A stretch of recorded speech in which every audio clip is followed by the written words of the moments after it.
Hello and welcome to People, Politics and Power on Africa Independent Television, AIT. As you already know, People, Politics and Power has been refocused to take our viewers to a perfect point of political discourse. Indeed, what we set out to achieve is forge a consensus on every national issue and build a cohesive, indissoluble and prosperous nation.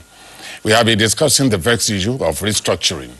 The matter has indeed become so difficult to resolve and causing much debate. Should we restructure Nigeria?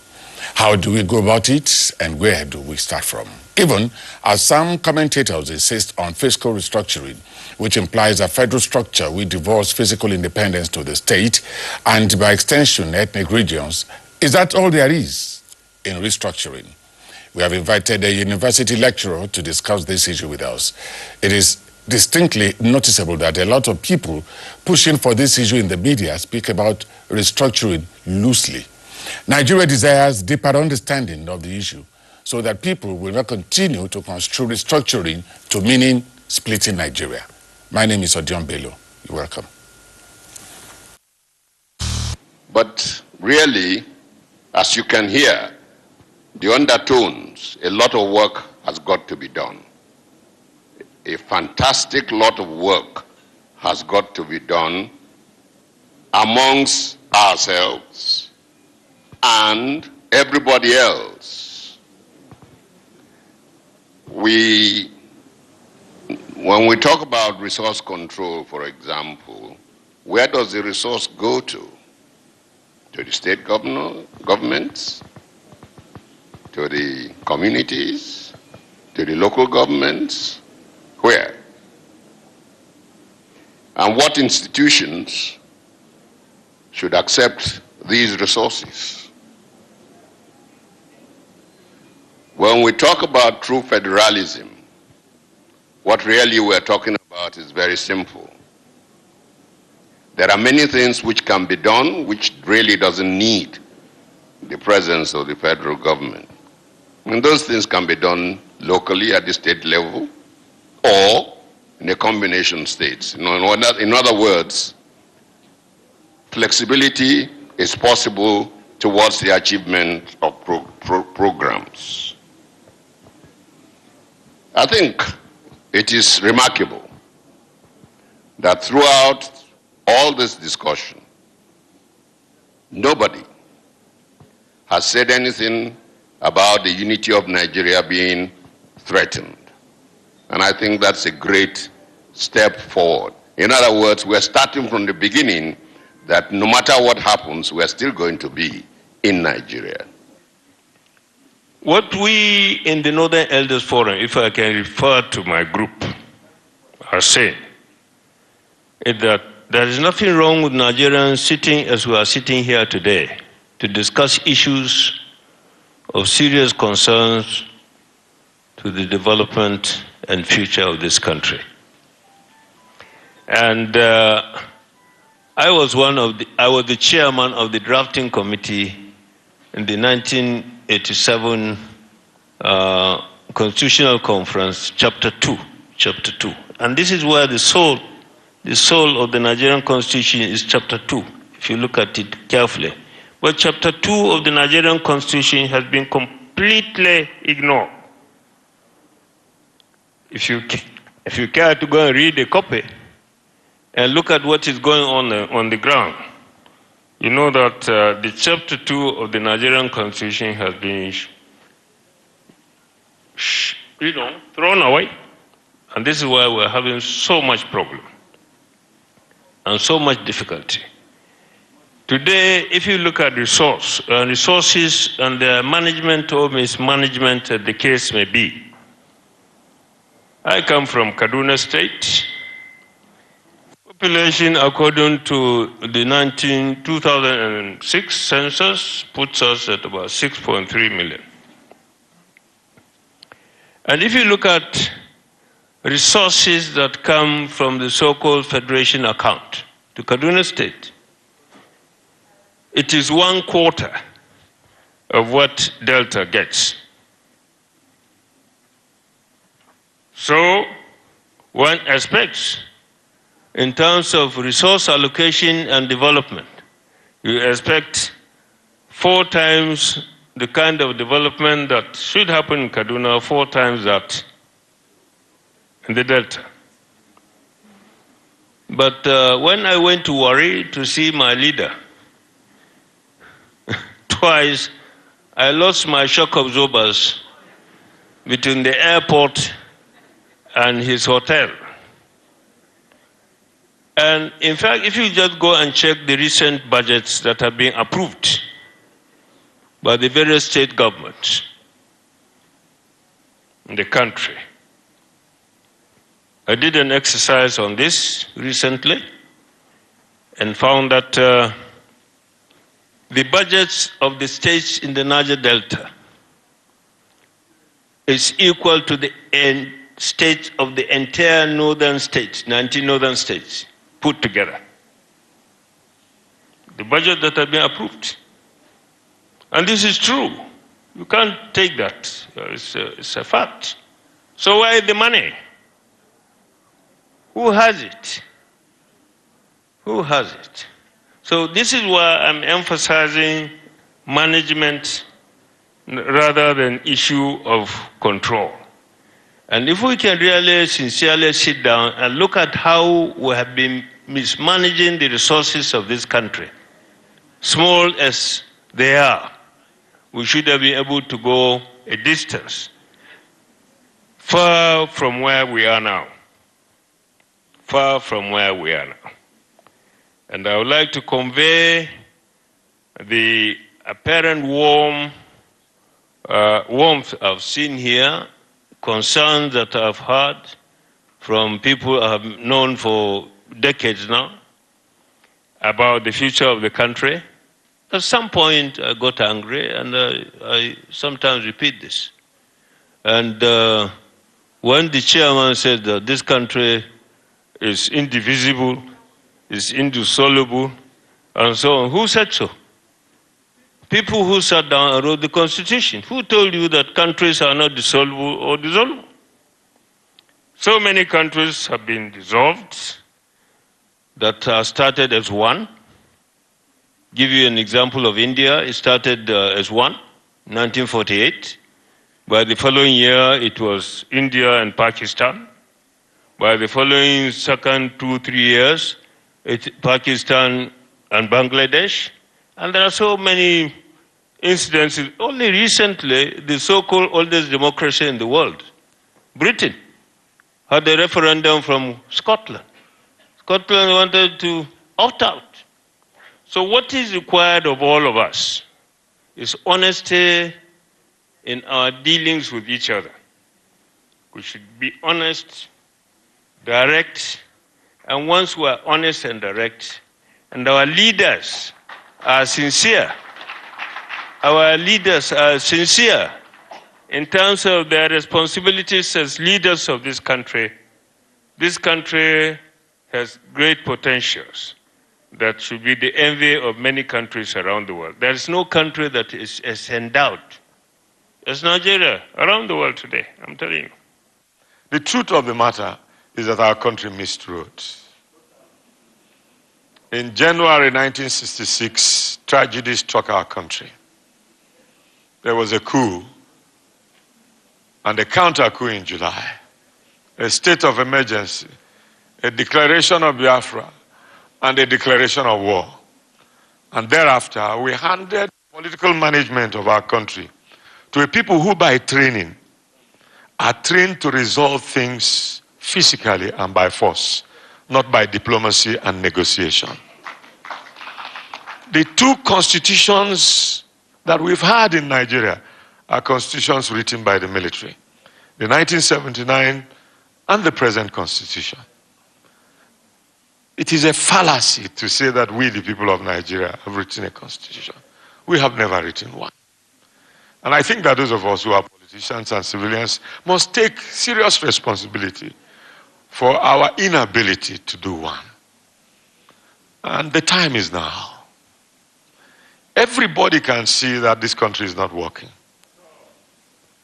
Some say it's a question of leadership. Some say it's a question of corruption, and that once you solve it, it's over. Some say it is a question of resource control and of restructuring of the federation. Some say it's all of the above. But the truth of the matter is that we face an existential problem, which if we do not solve, this country will atrophy. All the international indices ascribed to nations show us as a failed nation. The Global Terrorism Index ranks Nigeria third after Iraq and Afghanistan, ahead of Pakistan and Syria. The World Economic Forum ranks Nigeria 127 out of 138 on the Global Competitive Index. The UNESCO ranks Nigeria with Chad and Pakistan and Ethiopia as the worst educational system in the world. In the United Nations Human Development Index of the United Nations Development Program, Nigeria ranks 152 out of 188 countries and is the lowest among OPEC countries. The data points to a bleak future as we march to post-oil world without a coherent plan to reduce conflict and build a national consensus. On the positive side, there is a consensus that Nigeria is highly potentiated with 182 million people, and it's a land of plenty, and that with better leadership, we can grow our place. But sadly, this is overwhelmed by the challenges that face us. Our younger ones are extremely worried about the future of our country. The next 50 years could be very challenging for our country. For instance, it is estimated in some quarters that in 2050, in 33 years' time, Nigeria will be the fourth most populous country in the world. This means that Nigeria, which is just twice the size of Texas, will be more populous than the United States of America. Meanwhile, as of today, our GDP is barely 2% of that of the United States. At the same time, in years ahead, we could face severe ecological challenges that will impact negatively on our economy. The desert is encroaching southwards at a speed of 6 kilometers per annum. Thus, within 33 years, we could lose about 200 kilometers of land to the desert across northern Nigeria. This could exacerbate competition for arable land in the north and elsewhere with dire political consequences. In the southeast, we expect more ecologically induced dislocation. For instance, the government of Anambra State estimates that 40% of the state is threatened by erosion. In the south-south, by 2050, we will be dealing with the reality of a post-oil economy and yet have massive environmental degradation that is yet unattended to. There is also the possibility that much of the mangrove ecosystem could be lost to deforestation. Lagos could have a population of up to 50 million and face unbearable challenges of massive urbanization. We must become more responsive to the world around us, or we and our children will be left behind. There are some fears and anxieties on the part of our youths. We have long allowed the bitterness of the war and its lingering feelings to dictate our political relationships.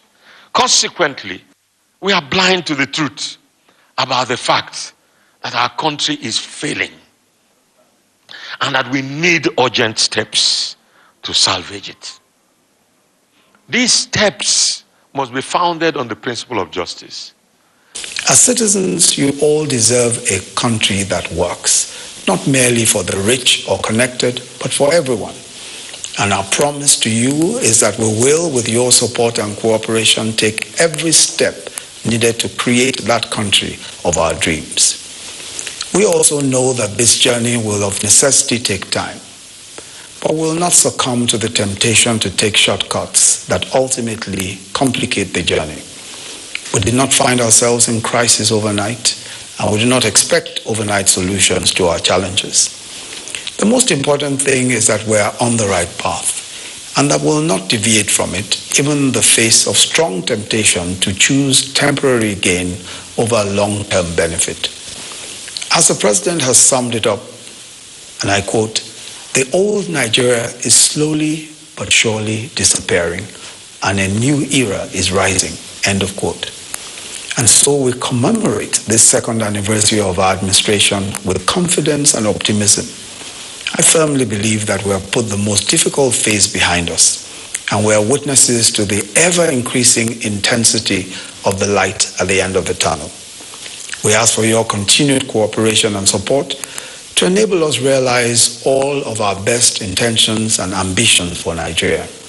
On our part, we'll continue to carry you along on this journey, to speak to you, to explain the challenges, and to share our vision.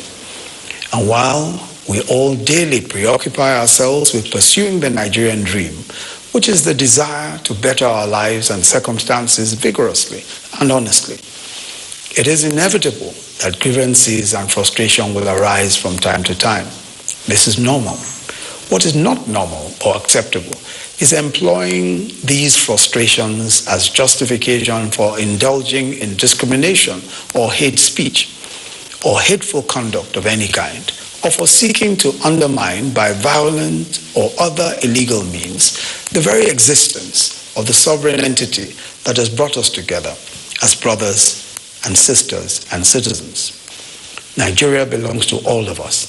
No one person or group of persons is more important or more entitled than the other in this space that we all call home.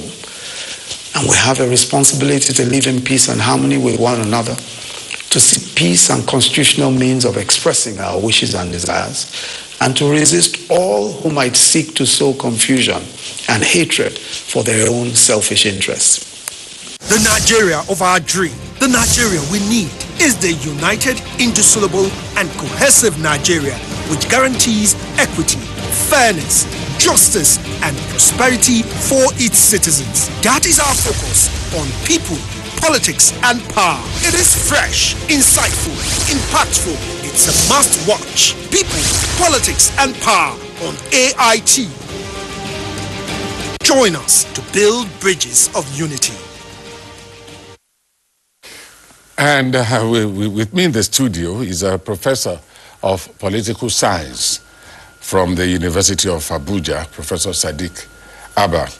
Welcome to People, Politics and Power. Thank you very much. It's a great pleasure. Actually, we are starting from the perspective of both academic and political understanding of restructuring. But before we actually go into the nitty-gritty of restructuring, the acting president just said something now, which we both watched. We're on the right path. Old Nigeria is passing away, and new Nigeria is here. Do you fully agree? Well, I think if you are able to listen and listen very well to the acting president, what he meant is that the old Nigeria, whereby things are done within the context of Nigerian factor, is fast diminishing away. The old Nigeria, whereby some group of individuals will just come together and hang the nation by its jugular vein, is fading away. The old Nigeria, whereby you can just walk up from the wrong side of your bed, using the wrong side of your own arm to mobilize Nigerian youth and Nigerian men on the street for negative reasons, is equally diminishing away. So there is hope.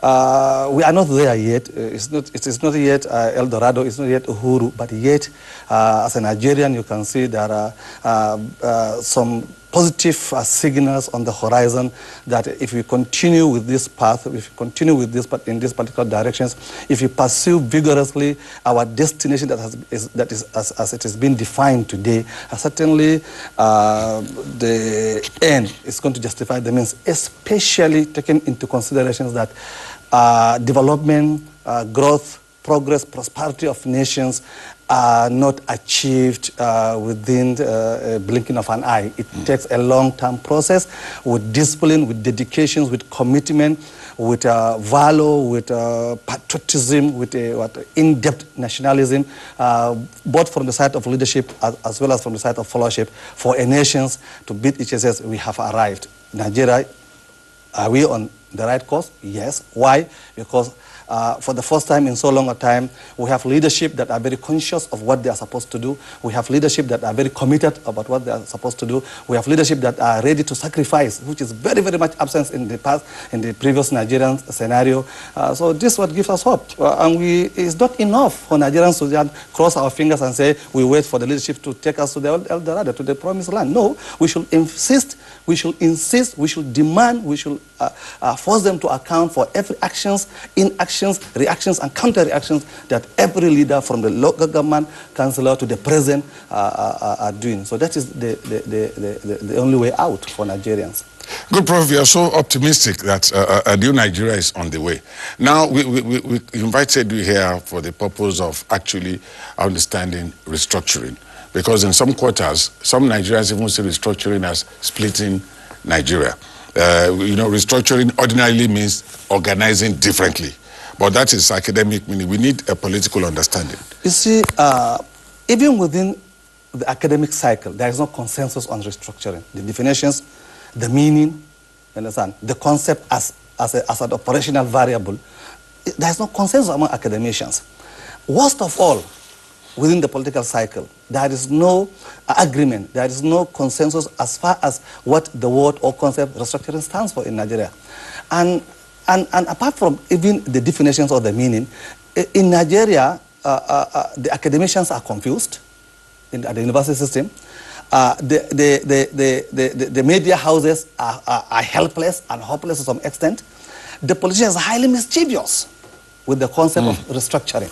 So where do we stand? I think the beginning of wisdom for all Nigerians is to ask ourselves sincerely and honorably, do we need to remain together or we want to keep our ways?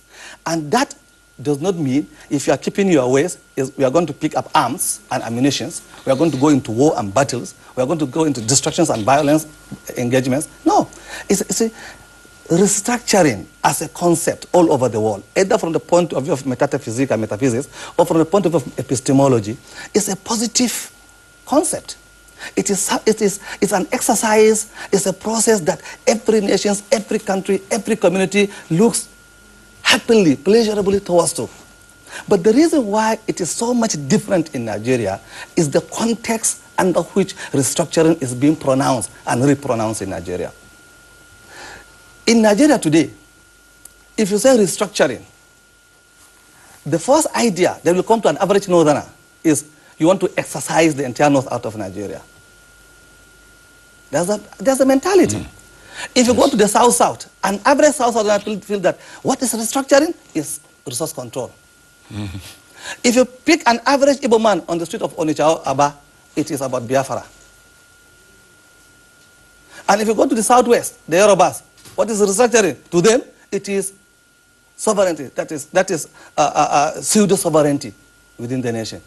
None, among all the federating components of Nigeria, none of these components is addressing restructuring from its own positive engagement point of view. It's selfish. It's selfish. I am yet to see a single Nigerian. I may be wrong. And I deserve some rest because at my age now, I am yet to see a single Nigerian, either academician, politician, or in the media industry, that define and promote project restructuring from its own historical, from its own epistemological or metaphysical, or from the point of view of a national interest reality. Every bloody speaker speaks from the point of view of his own selfish, greedy, and self-centered interest. So that is where the challenge is in Nigeria. And the big question is, do we need restructuring in Nigeria? Is it imperative to restructure in Nigeria? Is restructuring the only force in Nigeria? The answer is yes. Anybody who tries to run away from the reality of restructuring in Nigeria is not living rightly, or is not even conscious of the realities that is operating and driving Nigeria as a state today. But we have to sit down and come to a conclusion or come to an agreement. What does structuring stand for, and what does structuring portend for Nigeria and Nigerians? Is it about power struggle? Is it about ability to control resources of the country? Is it about political patronage? Is it about economic redistribution of the economic wealth of society to at least to promote the interest of your own agenda? These are questions that Nigerians are supposed to. We believe, whether overtly or covertly, that restructuring Nigeria is the only way forward that can put Nigeria among the developed nations of the world. But there are fundamental questions. What is the model? Nobody, you see, you meet Nigerians all over the country talking about restructuring. Ask them, what model are you going to use to restructure Nigeria? They'll keep quiet. We shall do it. How do we do it? We are not God. We are human beings, and human beings have to plan, has to bring up models and pursue it. What models are we going to put on the table for a Hausa man from the north, an Igbo man from the east, Yoruba man from the south, Ijo or Ishekiri person from the south, to come on board in a designated table? This is the model that we are going to adopt. Nobody. And I'm telling you, Mr. Yo, go into your history of restructuring literatures. You will never find a single Nigerian who came up with a very sound model through which Nigeria can restructure and be able to at least address these issues, these gaps in Nigeria that we are all crying about. Nobody has ever come up with this one. The closest person I can remember that came very close to putting a model was Alias Ekweme, when he muted the idea of geopolitical zones in Nigeria. And that he did not say it within the context and contents of restructuring. He said it within the context of what? Power sharing. Since the only problem that denies or fails to address power sharing formula in Nigeria is because every section of Nigeria is now clamoring to hold the center for obvious reasons. So Ekweme, in his own wisdom, came up with 6 geopolitical zones in Nigeria. That is the closest model as far as restructuring models is in Nigeria. But nobody took it further than that. So the question is, if there are no models, what mechanism? What mechanism? We are all living witnesses in Nigeria from the 1978 Constitutional Conference to the last conference that was convened by Jonathan administration. What mechanisms were employed, were put in place for the purpose of at least debating, even at the level of debating between the various nationalities in Nigeria, in order to come up with a restructured Nigeria that can address and accommodate the interests, the yearnings, the aspirations, and the inherent unity that has been missing for the past 60 years in Nigerian history. There is no mechanism. You think restructuring is a manna from heaven? You go to the mosque and pray and Allah drop structuring, or you go to the church and you pray and Allah drop structuring for you. It is a serious business. It is a fundamental national issue that needs fundamental national solutions. And it is only people who are very committed, people who are very conscious, people who are very determined, and people who can has an element of sacrifice in their hearts and in their souls, not for themselves, but for their fellow nationalists and for the love of their own country, that can restructure their own. We have a lot of examples all over the world. But in Nigeria, from my own ignorant point of view, Mr. Odion, I don't see any model, I don't see any mechanism, and there is no structure itself. And let me tell you, let's not even go jump the gun. For you to restructure, there must be a bad structure on ground. Is it not so? Which you need to organize differently. Yes, I like your definition. It has to be organized differently. That's a working definition. But I ask you a question. At your age, do you have a structure in Nigeria? Is Nigeria a living structure? We all say that the 1914 was a mistake. We have been saying that. Intellectuals say this, politicians say it, you in the media escalated to the highest heaven that 1914 was a mistake. Well, we are not doing anything about it. We are not doing anything. And why was it a mistake? Because we don't believe in the structure that the 1914 put in place. I'll give an example, which is very bitter for the audience to hear. We all glorify and dignify and to some extent deify 3 individuals in Nigeria. As Northerners, we glorify Ahmadu Bello. The Easterners glorify Azikwe, the Zik of Africa. Yes. And the Yorubas, Obafemi Awolowo. But are they Nigerians? Let's say the truth. Are these three people Nigerians? Because they never lived until they died. They were not. They were never Nigerians. Why do you say so? Yes. I'm a product of academics. You read their books.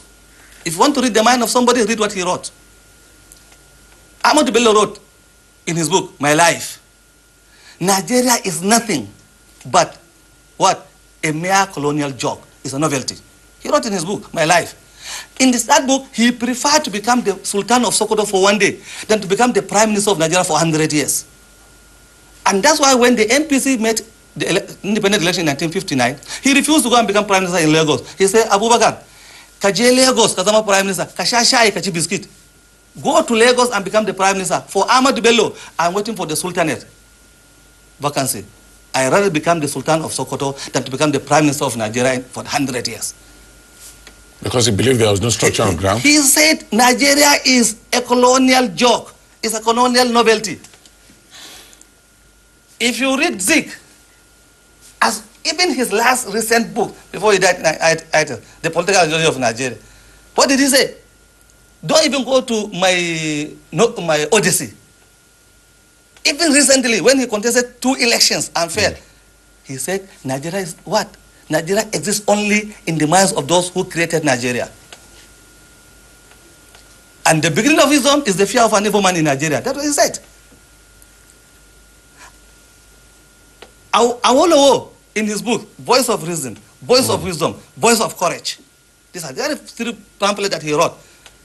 And apart from these 3 pamphlets, even in his earlier book, My March Through President of the Republic, he said Nigeria is nothing but a mere geographical expression.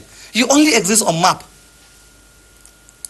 These are your nationalists. These are your national elder statements. These are the people that fought for your independence. These are the people that define your destiny and your destinations in Nigeria. But none of them believe in Nigerian structure. Now, in the 21st century, Ojo, we sit down, we want to restructure Nigeria. Nobody believed in Nigeria. Until recently, all our elections is outside the context of Nigeria. It's primordialism, religiosity, ethnicity, tribal sentiments, etc. There was no elections in the recent past that was held. 2011, it was between the North and the South.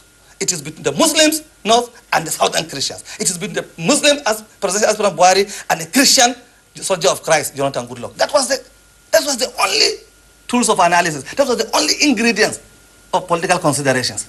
It repeated itself in 2050 elections. Nobody went to vote. There is a slight difference in 2050 elections. But in 2011, that was the only considerations. Okay, hold on, Prof. What we are saying now is we may not be blaming present leaders so much, because from what you have said, the impossible mission of restructuring Nigeria started even from the founding fathers of Odion Bello, Sadiq, and Obafemi Awolowo. Yes. Because they too were talking about it but could not do anything about it. You see, as at then, the reason why they could not do anything, I don't blame them, because they don't believe in Nigeria.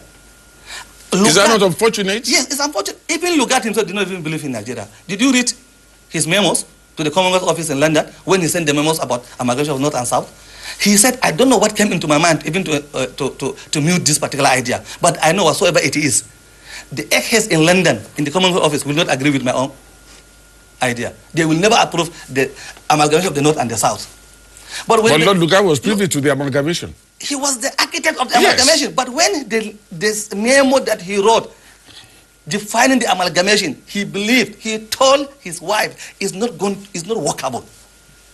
There are so much differences in these people. But he said, subsequently, read the dual mandate. He said that since this thing went through, only history and posterity will determine how far these people will go, because they have the potentiality and they have the challenges inherent within that potentiality. And it is this challenge that Lugard identified over 100 years ago. We have the potentiality and the inherent challenges within these potentialities to take us to the moon that we fail to define. And people are defining it wrongly in the language, mischievous language of restructuring. And today, if the entire Nigeria says we should restructure, what is going to be the agenda of restructuring? How do you restructure? What is the mechanism of restructuring? Who are going to be the actors of restructuring? These are questions that nobody seems to raise, so that at least it can raise our consciousness and be able to open our eyes to the realities of the world. The restructuring is a serious business, Odion. If you go into history, for the past 400, since 1649, the Treaty of Westphalia, until today, 1648, 1649, until today, so restructuring is not a happenstance issue. It's not a process of it's not a process whose product will come into through what you call accident or incidents of political does it mean we are clamoring for restructuring ignorantly? No, you see, those actors and champions of restructuring, to be sincere to them, to be very fair to them, they are not ignorant. They know exactly what restructuring means. But let me tell you, this is why they are not going along this line. They cut corners. It's because they knew once it is restructured, Nigeria is restructured, they are going to lose power, value and relevance. That is their greatest fear. It is people like the people on the street that will now benefit from restructuring, not them. All these elites, political elites, religious elites, traditional elites, academic elites, media elites like you, all of us, I'm included, all of us, once Nigeria is restructured, we will lose value. Okay, this is what Professor Ango Abdullahi was saying in that insight we watched, that it may be very difficult to achieve true federalism, that is one, and that he does not want to hear that Nigeria is indivisible, indissoluble, that who said so? That, okay, look at the history of India. Pakistan came out, later Bangladesh. That if pulling out will solve the problem, why not? So what you are saying now is in agreement with what Professor Abdullahi said, that it is a question of honesty and sincerity on the part of our leaders. Exactly. Are we continuing like this? Yes and no. Yes, because the people that drive Nigeria do not want restructuring. No, an average Nigerian who is supposed to be the soldier of restructuring wants restructuring, but he doesn't have the capacity to do so. So that's why I say it is yes and no. Let me give an example. Few years ago, you see, Nigerians, we are pretenders, we are dreamers. Few years ago, I remember in 2009 or 2008, Gaddafi of Libya says, Nigeria, we are taking Africa backward.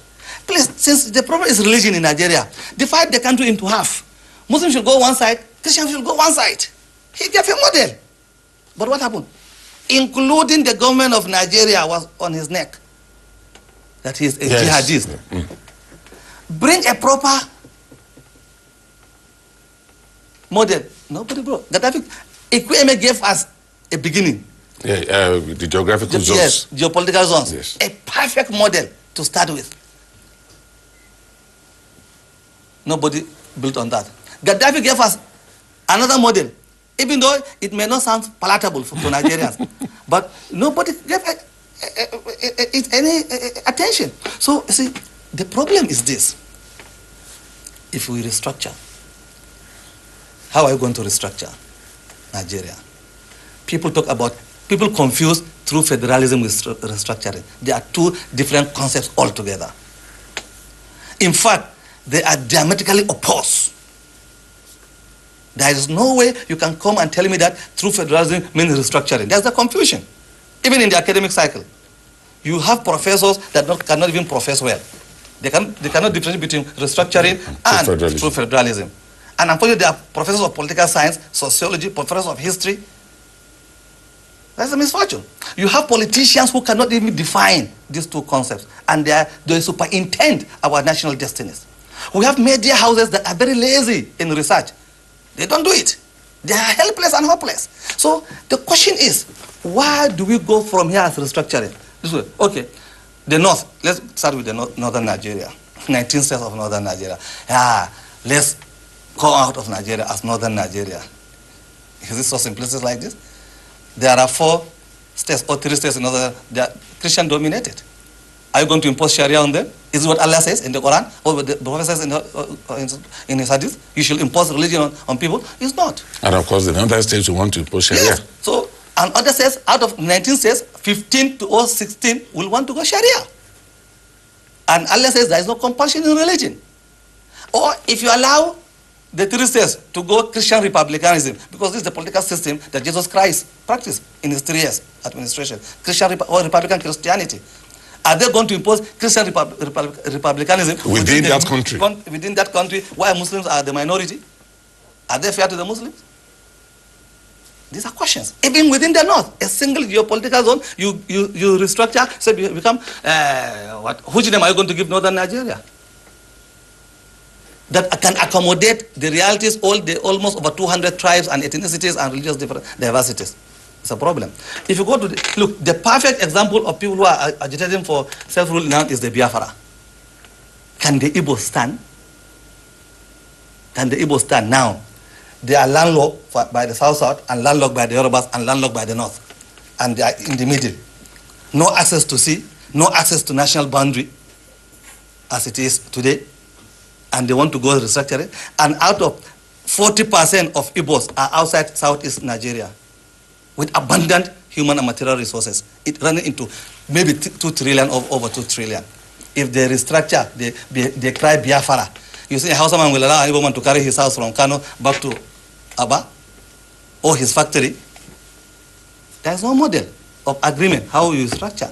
There is no mechanism how you structure. It's going to be a mundane, pedestrian way of restructuring. Just like Colonial Master sat in Berlin Conference and restructure Africa according to our colonial interest. That's what we are going to do.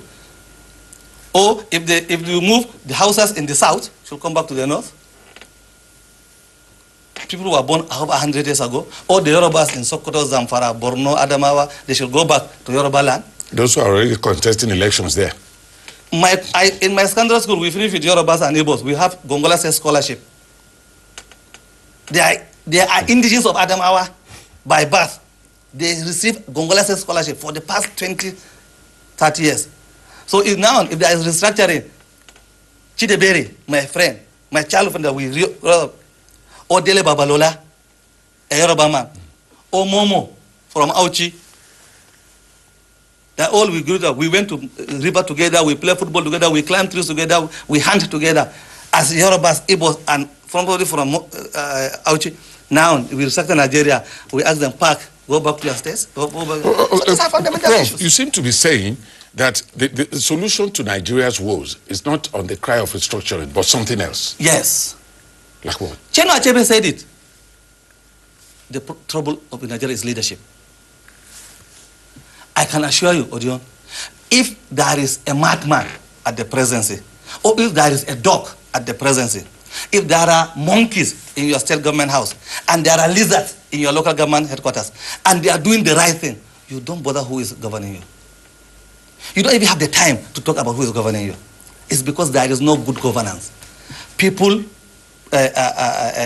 appropriate governance to individual interests rather than community interests. That's why all these issues. And the most unfortunate thing in Nigeria is simple. Those who are agitating for whatever they're agitating, and I believe it's not true federalism and it's not true restructuring, is because they fail to direct their anger and their energies against those that are very close to them. If I want to fight, look, let me give an example. Under Jonathan Goodluck, they told me that Jonathan Goodluck doesn't like a Muslim and a northerner. So he is hell-bent in making me to suffer. And they were promoting this. Then I asked my friends, I said, okay, I believe Jonathan doesn't like northerner or Muslims.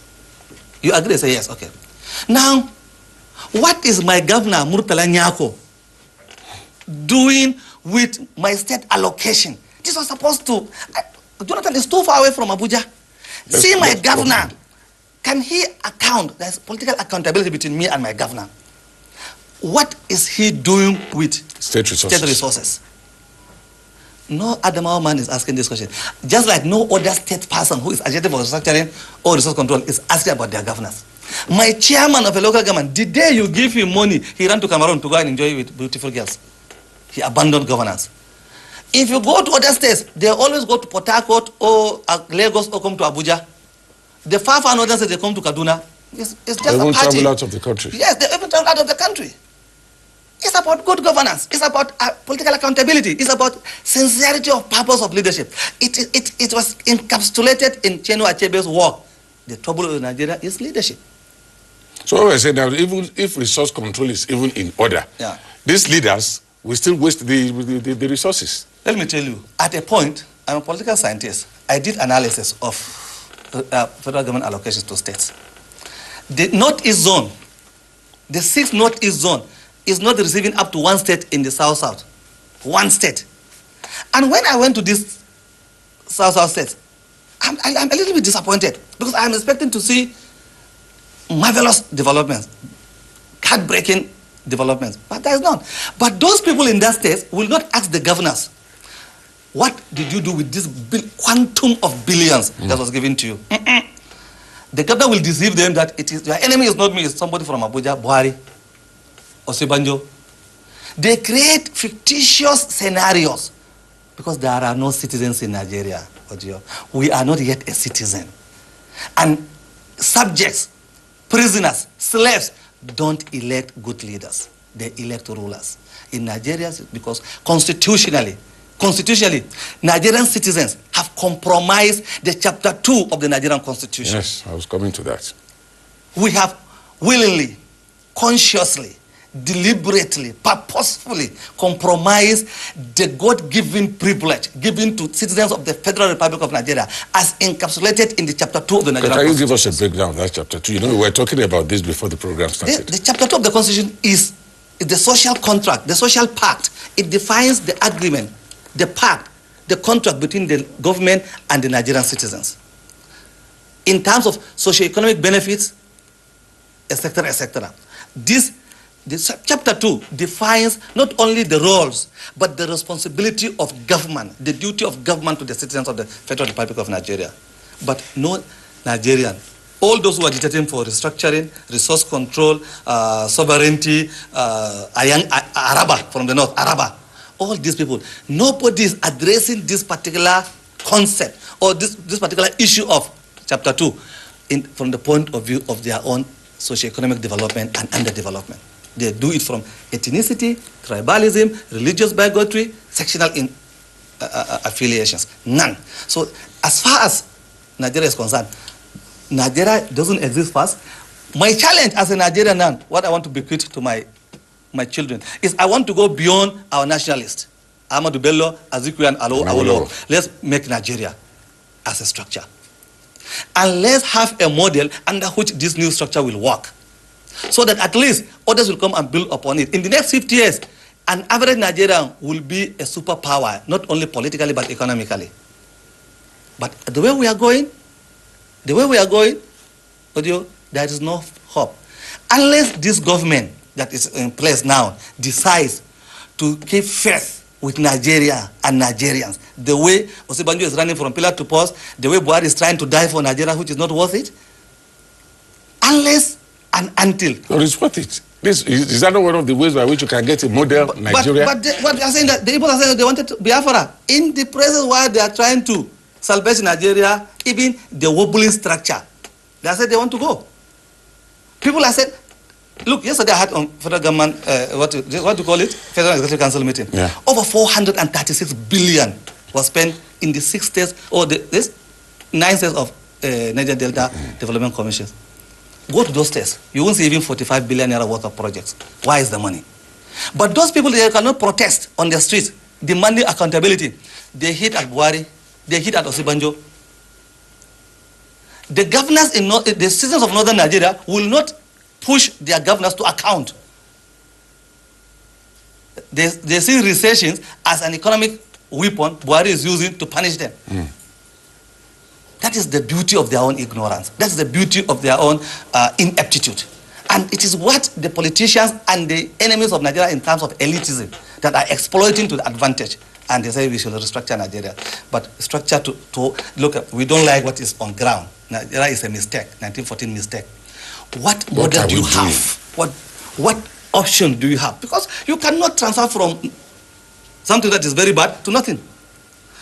Transformations, change, restructuring is the process of at least promoting an irrelevant structure or institutions into more beneficial, socially and politically beneficial institution or structure. We don't even believe in the wobbling structure. We don't have faith in the wobbling structure. Then how do we create a conducive structure? It's like 1986, when they say SAP, Structural Adjustment Policy. Yes. There were no structures to adjust as then, but Bangladesh imposed SAP on us, and the economy fell flat. This is what we are saying. If you structure something that doesn't exist, you go back to worse than square zero. You suffer. And the beginning of wisdom is that, let me tell you, Odion, nobody restructure a nation apart from its citizens. In Nigeria, we don't have citizens. We have slaves, we have subjects, and we have prisoners. And who are ready to dance to the tune of political leaders. Politically, religiously, ethnically, tribalism. This is our own God that we worship as Nigerians. And the Nigerian state is created not to serve Nigerians. Every state is an entity in itself, by itself, for itself. There is no citizens there.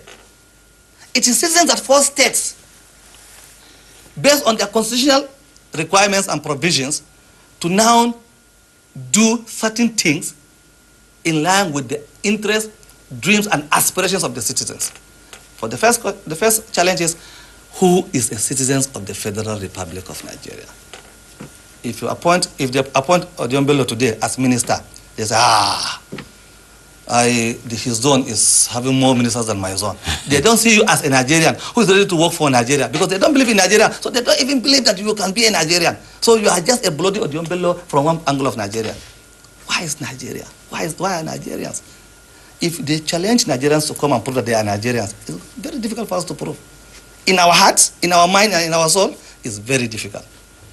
So that means we in the media, we have a lot of job to do, most especially in enlightening the people about Chapter 2 of the Constitution. Yes, certainly. You see, I appreciate the challenges Nigerian media professionals are passing through, especially, not the owners. The owners are just enjoying.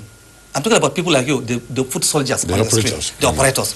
I'm telling you, if you can operate a media in Nigeria, you're going to be a hero outside Nigeria, because the challenges and the limitations imposed on typical Nigerian journalists is quite enormous.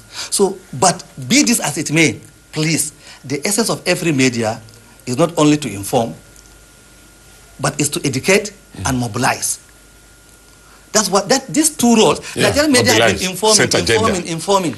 They don't set agenda through good educational policies, programs, and they don't mobilize Nigerians positively. They mobilize negatively. A typical Nigerian journalist can mobilize negatively. If you give a typical professional Nigerian journalist the entire world, he can mobilize positively, because it's not in his own professional conduct and character. He doesn't know it. So the essence is, the journalists are part and parcel of the so-called citizenry of the Federation. So they should play the leading role. Educate, inform, mobilize, and the rest will be history. Yes, such agenda. Yeah. Now, it's a pity, maybe by tomorrow or when next you are with us, we need to talk about those who prepared the two constitutions. Definitely they were not politicians. And that one, in some political circles, it is believed that that is still one of our problems, because people who have prepared these constitutions were out to always solve problems by force, not by diplomacy or by enemies. But it's unfortunate, time is not on our side this day. We hope maybe tomorrow or some other time we will go into that. So, Prof, I really thank you for finding time to come on the program. It's a pleasure to meet you and to meet the audience. Yes. Thank you very much. And I pray Nigeria should be restructured positively. Amen. Professor Sadiq Abba is a professor of political science from the University of Abuja. Well, two things that we really want you to take away from here. Nigeria needs honest and sincere leaders, not just talking about restructuring. And for now, we should know how to hold our leaders accountable. I am Odion Bello. Bye for now.